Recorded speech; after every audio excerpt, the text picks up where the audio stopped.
BBC বাংলার সাক্ষাৎকারে আপনাদের স্বাগত জানাচ্ছি। আমি মীর সাব্বির। আজ আমার সাথে রয়েছেন বাংলাদেশের অন্তর্বর্তী সরকারের প্রধান উপদেষ্টা অধ্যাপক মোহাম্মদ ইউনূস। প্রধান উপদেষ্টা, আপনাকে অনেক ধন্যবাদ বিবিসি বাংলার সাথে সাক্ষাৎকারে যোগ দেওয়ার জন্য। আপনাকেও ধন্যবাদ। সর্বশেষ যখন আপনার সাথে আমার কথা হচ্ছিল ঠিক 1 বছর আগে, এর মাঝে একটা বিশাল পরিবর্তন হয়ে গেছে বাংলাদেশে। তখন একটা গ্রেপ্তার আতঙ্কে ছিলেন, আপনি বলছিলেন সেই গ্রেপ্তার আতঙ্কের কথা। সেখান থেকে আপনি এখন প্রধান উপদেষ্টা হয়েছেন, যার 6 মাস পার হয়ে গেছে। এই 6 মাসকে আপনি কিভাবে দেখেন? কতটা আপনি যা করতে চেয়েছিলেন প্রধান উপদেষ্টা হিসেবে, তাতে কতটা সফল হয়েছেন? প্রথমে একটা সংশোধনী বলি, ওই যে আতঙ্ক, গ্রেপ্তার আতঙ্ক, আমার কাছে কোনো আতঙ্ক ছিল না। একটা সম্ভাবনা ছিল যে আমাকে নিয়ে যাবে। আমি টেকিং ইট ইজি, যে নিলে নেবে, আমার তো করার কিছু নাই, যেহেতু আইন কানুন নাই দেশে, কাজে তারা যা ইচ্ছা তাই করতে পারে। ওর মধ্য দিয়ে জীবন চলছিল আমার। আমার কোনো চিন্তা ছিল না, ভাবনা ছিল না যে আমি হঠাৎ করে একটা সরকারের প্রধান হব, দায়িত্ব পাবো, এবং সেই দেশ এমন দেশ যেখানে সব তছনছ হয়ে গেছে, কোনো জিনিস আর ঠিক মতো কাজ করছে না, যা কিছু আছে ধ্বংসস্তূপের মধ্য দিয়ে কাজ করতে হবে। কাজে আমার প্রথম চেষ্টা হলো সেই ধ্বংসস্তূপ থেকে আমরা আসল চেহারাটা বের করে আনা, মানুষের দৈনন্দিন জীবন সহজ করে আনা, সেই চেষ্টাটার মধ্যে ছিলাম। তারপর আস্তে আস্তে ভবিষ্যৎটা কী হবে সেটার জন্য চিন্তা করা, কোন দিকে আমরা অগ্রসর হব। প্রথম চিন্তা আসলো যে একটা সংস্কার দরকার আমাদের, কারণ যে কারণে এই সমস্ত ঘটনা ঘটেছে, এই যে ফেসিবাদী সরকার চলতে পেরেছে, 16 বছর ধরে চলতে পেরেছে, আমরা কিছুই করতে পারিনি। তিনটা নির্বাচন হয়ে গেল, ভোটারের কোনো দেখা নাই। এই যে অসংখ্য রকমের দুর্নীতি এবং ব্যর্থতা, মিসরুল ইত্যাদি, সেখান থেকে আমরা কীভাবে টেনে বের করে আনবো।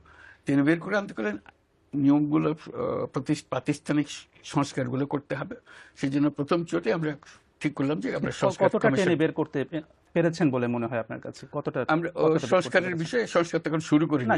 যে পরিস্থিতির কথা আপনি বলছিলেন যে আপনি যখন প্রধান উপদেষ্টা হলেন, তখন এক ধরনের পরিস্থিতি ছিল, অনেক পরিবর্তন, অনেক কতটা আপনার চোখে কি মনে, কতটা পরিবর্তন? বহুল পরিবর্তন। এটা আমি বলবো যে ধ্বংসাবশেষ থেকে এসেছিলাম, এখন একটা নতুন চেহারা আসছে, ভেসে উঠছে, যে আমরা অর্থনীতি সহজ করেছি, দেশ বিদেশের আস্থা অর্জন করেছি। এটা তো পরিষ্কার, সারা দুনিয়ার আমরা আস্থা স্থাপন করতে পেরেছি। এটা কেউ প্রশ্ন করতে পারবে না যে না, আপনি অমুক দেশের আস্থা অর্জন করতে পারেন নাই। যে দেশে বলুন, তারা আমাদের উপর আস্থা স্থাপন করেছে, শুধু আস্থা স্থাপন করেছে না, বিপুলভাবে করেছে। তারা বলছে আমরা অতীতে যা করি না তার চাইতে বেশি করবো, কারণ যেহেতু আমরা দেখছি যে এটা সুন্দরভাবে সরকার চলছে, সেই জন্যই তারা করছে। ঠিক আছে, এটা একটা তো বড় প্রমাণ। এটা যখনই আপনি দেশের সারিগুলো দেখবেন, প্রত্যেকটা দেশ নিজে এসে বলেছে আমরা তোমাদেরকে সমর্থন করছি, তোমাদের যা দরকার আমরা দেব। অবিশ্বাস্য রকমের সহায়তা দিয়েছে তারা। বিদেশে আপনি আস্থা এবং সমর্থনের কথা বলছেন। আমি যদি দেশের প্রসঙ্গে আসি, আইন শৃঙ্খলার প্রসঙ্গে আসি, আইন শৃঙ্খলা পরিস্থিতির অবনতি নিয়ে কিন্তু অনেক সমালোচনা হচ্ছে, এবং আমি যদি পুলিশের এবং মানবাধিকার সংস্থাগুলোর পরিসংখ্যান দেখি, অপরাধ কিন্তু বেশ কিছুটাই বেড়েছে। তো এটা আপনারা কেন নিয়ন্ত্রণ করতে পারছেন না? আপনি আস্থার কথা নিয়ে শুরু করেছিলেন, আমি আস্থাতে ফিরে যাই, দেশ বিদেশের আস্থা। তো দেশের মানুষের আস্থা আছে কিনা আমাদের উপরে, এটি হলো বড় কথা। আমার মনে হয় দেশের মানুষের আস্থা আমাদের উপরে আছে, বিপুল পরিমাণে আছে। কাজে সেটা হলো বড় প্রমাণ। আমরা কি করছি না করছি এগুলো খুচরো বিষয় আছে, আমরা খুচরো বিষয়ে এটাতে ভালো এটাতে মন্দ, কিছু ভালো কিছু মন্দ হতে থাকবে। এটা একটা জগৎ, যেটা অপরিচিত জগতের সঙ্গে আমরা এসছি। আমরা কোনো এক্সপার্ট এসে এখানে বসে নাই, আমরা এসছি যার যার জগৎ থেকে এসছি, নিজের মতো করে চেষ্টা করছি কিভাবে করতে পারি। তার মধ্যে ভুলভ্রান্তি হতে পারে, কিছু ভালো করেছে, কিছু ভালো করতে পারিনি, এটা হতে পারে, এটা আমি অস্বীকার করছি না। মানে ভালো হয়নি কোনটা আপনার চোখে? কোনোটাই ভালো হয়নি সেই অর্থে। যত ইচ্ছা আমাদের ইচ্ছা তো অনেক, আমরা রাতারাতি দেশ পরিবর্তন করতে চাই, সেটা তো আমরা পারিনি, সময় লাগবে। সেটার জন্য আমরা চেয়েছিলাম যে এখনই আমরা ডায়ালগটা শুরু করব, সংলাপটা শুরু করব, এটাও পারিনি। সংলাপ শুরু হতে হতেও দেরি হয়ে যাচ্ছে। এগুলো আর কি, যেহেতু সময় মতো আমরা করতে চেয়েছি, ওই সময় মতো পাইনি। আমরা অনেকগুলো সংস্কার কমিশন করেছি, আমাদেরকে 90 দিনের মধ্যে তাদের কমিশনের রিপোর্ট দেওয়ার কথা, তারা দিতে পারে নাই। আমি তাদেরকে অভিযোগ করছি না, কারণ বিশাল একটা কাজ। আর একটু সময় চেয়েছে, 1 মাস সময় চেয়েছে, আরো 2 মাস সময় চেয়েছে, কাজে ওইটুকু একটু পিছিয়ে গেছে। এগুলো আর কি, এগুলো কাজ করতে গেলে যা হয়। সংস্কারের কথা বলছিলাম। আমি যদি আইন শৃঙ্খলার বিষয়ে ফিরে আসি, পরিস্থিতি যে অবনতিটা হয়েছে, অনেকে বলছেন যে তারা নানা রকম ভয়ে আছেন, আতঙ্কে আছেন, যেহেতু অপরাধ তারা দেখছেন যে বেড়েছে, রাস্তাঘাটে অপরাধ বেড়েছে। এটা আপনারা কেন নিয়ন্ত্রণ করতে পারছেন না? অবনতিটা কোন পয়েন্ট থেকে হয়েছে এটা বলতে হবে তো আমাকে। আপনি বলছেন অবনতি হয়েছে, কোন রেফারেন্স পয়েন্ট থেকে অবনতি হয়েছে? সেটা না দিলে তো আমরা বুঝতে পারবো না। আমি যদি সাম্প্রতিক পরিসংখ্যানের কথা বলি, বলেন। যে গত বছর এই সময় থেকে অপরাধের পরিমাণ রাস্তাঘাটে যেমন, আমি তো হিসাব নিচ্ছি, কোনো অপরাধের পরিমাণ মোটেই বাড়েনি, আমি যদি আগের মতোই হয়েছে। আমি যদি একটা পরিসংখ্যান আপনাকে দিই, গত একটা 6 দিয়ে তো মাসে, আর বিচার হবে না, সমস্ত কিছু নিয়ে আসতে হবে। মানে তাহলে গত ওইদিকে 6 মাসে ডাকাতির সংখ্যা 50% বেড়েছে। এটা হচ্ছে পুলিশের পরিসংখ্যান অনুযায়ী। সেটা আমি বলছি, মানে হয়তোবা পরিসংখ্যান বিভিন্ন হতে পারে, কিন্তু এটা আছে এবং হচ্ছে, আছে, সেটা আমরা দেখতে পাচ্ছি। তো এটা মানে নিয়ন্ত্রণের ক্ষেত্রে সমস্যাটা চেষ্টা কোথায় করছি হচ্ছে? আমরা। সমস্যা আপনিও জানেন, আমিও জানি। প্রথম দিকে সমস্যা ছিল যে পুলিশ বাহিনী যাকে দিয়ে আমরা কাজ করাচ্ছিলাম, তারা ভয়ে রাস্তায় নামছিল না, কারণ দুদিন আগে তারা এদেরকে গুলি করেছে। কাজে মানুষ দেখলেই সে ভয় পায়। কাজে তাকে ঠিক করতে করতে আমাদের কয়েক মাস চলে গেছে।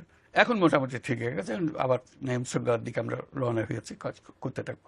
আরেকটা বিষয় নিয়ে অনেক আলোচনা হয়েছে, সেটা হচ্ছে যেটাকে মব বা দলবদ্ধ বিশৃঙ্খলা বলা হয়, বলা হচ্ছে। এবং সম্প্রতি দেখা গেছে যে এই বিষয়টা, যেমন গণপিটুনির একটা বিষয় দেখা গেছে।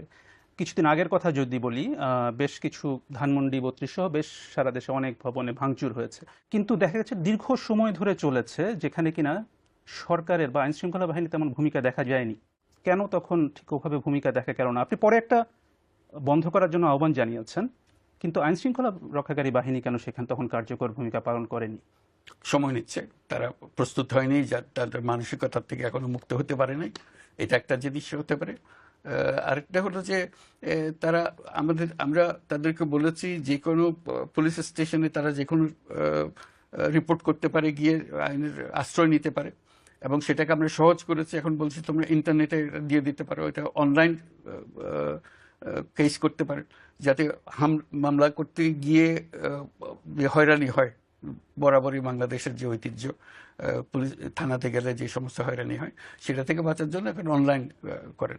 সে অনলাইনের ব্যবস্থা যা যা আমাদের মনে হয়েছে যে মানুষকে সহজ করা যাবে, তথ্য আদান প্রদানের সহজ করা যাবে, এবং মামলা করা সহজ করা যাবে ইত্যাদি। মানে অনলাইনে তারা করতে পারছেন, যে সেটা আপনারা সহজ করেছেন, কিন্তু আসল কাজটা তো পুলিশকে করতে হবে। আপনি যেটা বলছেন, পুলিশ সেই পর্যায়ে যেতে পারেনি, তারা নিজেরা আস্থা পাচ্ছে না, বা তারা সেইভাবে সক্রিয় হচ্ছে না। মানে 7 মাস পরও, মানে প্রায় 7 মাস হয়ে গেছে, এখনো তারা সেই আস্থার সংকটটাকে দূর করা গেল এখনো না সম্ভব কেন? হয়নি, আমরা চেষ্টা করছি, অনেক ইমপ্রুভ হয়েছে, কিন্তু সমাধান হয়নি। দায়িত্ব গ্রহণের প্রসঙ্গে একটু আসি। আপনি যখন দায়িত্ব গ্রহণ করেছিলেন, তার আগে যে আলোচনা হয়েছে, সেখানে 3টি পক্ষকে সক্রিয় দেখা গিয়েছিল। একটি হচ্ছে সেই গণ অভ্যুত্থানে নেতৃত্ব দেওয়া ছাত্ররা, রাজনৈতিক দলগুলো, এবং তৃতীয় হচ্ছে সেনাবাহিনী। এই 3 পক্ষের সবাই আপনাকে একটা সর্বাত্মক সহযোগিতা দেওয়ার কথা বলেছিলেন তখন। রাজনৈতিক দলগুলোর সাথে তখন আপনাদের অন্তর্বর্তী সরকারের যে সম্পর্কটা ছিল, এখনো কি সেটা আছে, নাকি এখন সেই অবস্থান নেই? আমার তো কোনো অবস্থানের পরিবর্তন হয়েছে বলে মনে হয় না। কেউ আমাকে অসমর্থন করছে এরকম তো কোনো খবর আমি পাইনি এখনো। সবাই সমর্থন করছে, সবাই চাচ্ছে যে সুন্দরভাবে দেশ চলুক, তাদের মধ্যে ঐক্য আছে, সবার মধ্যে ঐক্য আছে। রাজনৈতিক বক্তব্যের মধ্যে অনেক তফাৎ আছে, কিন্তু তার মানে এই নয় তার ঐক্যের মধ্যে ফাটল ধরেছে, এরকম কোনো ঘটনা ঘটেনি।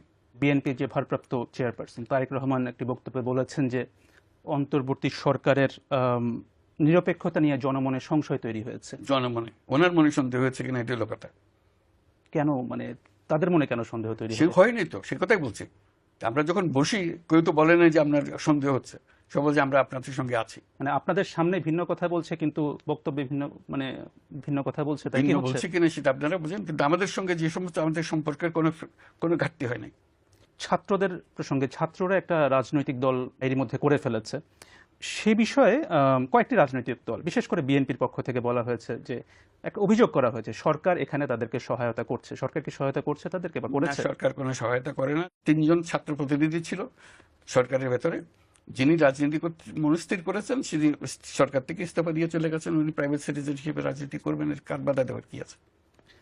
সেনাবাহিনী থেকে কি আপনি সহযোগিতা পাচ্ছেন? সর্বোত্তমভাবে, একদম প্রথম থেকে যা ছিল এখনো তাই? অ্যাবসলিউটলি। আপনি নিশ্চয়ই জানেন যে সম্প্রতি সেনাপ্রধান একটি বক্তব্য দিয়েছেন, যেখানে তিনি বলেছেন যে অনেক বিষয়ে তিনি এবং আপনি একমত। তার মধ্যে তার একটি বক্তব্য ছিল যে সবাই একসাথে কাজ না করতে পারলে বাংলাদেশের স্বাধীনতা এবং সার্বভৌমত্ব হুমকির মুখে পড়তে, বা এটা বিপন্ন হতে পারে। আপনি কি এই বক্তব্যের সাথে একমত? এটা ওনার বক্তব্য, উনি বলবেন। এটা আমার ওনাকে এন্ডোর্স করা না করার বিষয় না এটা। যেহেতু তিনি বলছেন যে অনেক বিষয়ে কথা হয়, আপনি অনেক বিষয়ে একমত, অথবা এই যে স্বাধীনতা সার্বভৌমত্ব বিপন্ন হওয়ার কোনো সম্ভাবনা কি আছে কিনা এটা সরকার প্রধান হিসেবে আপনি কি এটা তো বলেন? সব সময় থাকে। একটা পলাতক দল দেশ ছেড়ে চলে গেছে, তাদের নেতৃত্ব চলে গেছে, তারা সর্বাত্মক চেষ্টা করছে এটাকে আনসেটল করার জন্য। এটা তো সবসময় থ্রেট আছে, প্রতিক্ষণই আছে, প্রতি জায়গাতেই আছে, কাজে এটা তো সবসময় থাকবে। মানে হুমকিটা কি আপনি বলছেন আওয়ামী লীগ থেকে, ক্ষমতাচ্যুত আওয়ামী লীগ থেকে? অবশ্যই, এটা তো অবভিয়াস। তারা মাঝে মাঝে ঘোষণা করছে, বক্তৃতা দিচ্ছে, অ্যাড্রেস করছে, আমরা সবাই শুনছি, মানুষ উত্তেজিত হচ্ছে। আপনি এখন যেটা বললেন যে তাদের দিক থেকে নানা রকম কর্মকাণ্ড আছে, হুমকিটা কোথায় ওই এই যে মুহূর্তে? এই যে অ্যাড্রেস করছে, জাগো, কাজে নামো, ইত্যাদি ইত্যাদি অনেক আহ্বান জানাচ্ছে না, কর্মসূচি দিচ্ছে, হরতাল করো, অমুক করো। এটা মানুষ কিভাবে নেবে এটাকে বলেন? এটা কিভাবে মিষ্টি মুখে চলে যাবে সব? অন্তর্বর্তী সরকারের একটি বড় লক্ষ্য হিসেবে আপনি সংস্কারের কথা বলেছেন, এবং এটা নিয়ে আপনারা অনেকগুলো কমিশনও গঠন করেছেন। কিন্তু এখন যেহেতু আপনারাই বলছেন যে এই বছরের শেষে নির্বাচন হবে, তো এই অল্প সময়ের মধ্যে আপনারা সংস্কার কতটা করতে পারবেন বলে মনে করেন? সেটা আমরা প্রক্রিয়া শুরু করেছি। আমরা একেবারে প্রত্যেকটা সুপারিশ দেব, সুপারিশের সঙ্গে কথা থাকবে আপনার রাজনৈতিক দল এটাকেই সমর্থন করে, এটাতে রাজি আছেন, রাজি থাকলে বলেন, রাজি না থাকলে বলেন, বা এই যে সুপারিশটা আছে সেটার মধ্যে যদি কোনো একটা সংশোধনী এলে আপনি রাজি হবেন সেটা বলেন। এটা কি নির্বাচনের আগে সংশোধনটা করা ঠিক হবে, এটা কি এই নির্বাচনের পরে কি, সব প্রশ্নের এখানে সমাবেশ আছে। রাজনৈতিক দলকে শুধু বলতে হবে এটা আমি মানি, এটা রাজি, এটা আমি, এটা বলে দিলে সব কিছু মিলালে তারপরে আমরা একটা ঠিক করব সবাই কোন সুপারিশে সবাই একমত হয়েছে। এরকম যে সমস্ত সুপারিশে তারা একমত হয়েছে সেগুলো আমরা আলাদা একটা কাগজে নিয়ে আসবো। এই বিষয়ে, এই সমস্ত বিষয়ে সবাই একমত হয়েছে, তখন এটাকে আমরা বলবো এটা চার্টার, একটা জুলাই চার্টার। এবং সবাইকে আহ্বান জানাবো আপনারা সবাই যেহেতু একমত হয়েছেন সই করে দেন জুলাই চার্টার, এর মতোই আমরা এখন চলবো। সেই পরিপ্রেক্ষিতে তখন নির্বাচনটা হবে। নির্বাচনের আগে যেটা বলেছেন সেটা নির্বাচনের আগে হবে, যেটা নির্বাচনের পরে বলেছেন সেটা নির্বাচনের পরে হবে, এটা আপনাদের বিষয়। কিন্তু আপনারা একমত হয়েছেন, সেই ঐক্যমত্যে আমরা গঠন করার চেষ্টা করছি। তাহলে কি বলা যায় যে নির্বাচনটা এবছরের মধ্যেই হচ্ছে? আমরা তো সেটা ঘোষণা করে দিয়েছি, আবার নতুন করে আর বলার তো কিছু নাই। সর্বশেষ যখন আপনার সাথে কথা হচ্ছিল তখন আপনি একটা বিষয় বলেছিলেন যে এই যে আপনার উপরে যে মামলা, হয়রানি, এসব কারণে আপনি ব্যক্তিগত জীবনে নানাভাবে প্রভাবিত হচ্ছেন। এখন এই যে এই 6 মাস প্রধান উপদেষ্টা হিসেবে থাকার পর আপনার ব্যক্তিগত জীবন কিভাবে প্রভাবিত হয়েছে?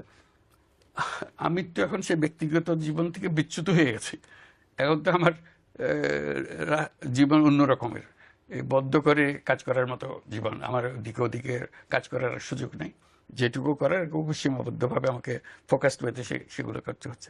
কাজে ওটার সঙ্গে এটার কোনো তুলনা করতে পারছি না আমি। ওইটা আমি ফ্রি জীবন, আমি যা ইচ্ছা তাই করছিলাম, এখন তো সেটা আর করা যাচ্ছে না।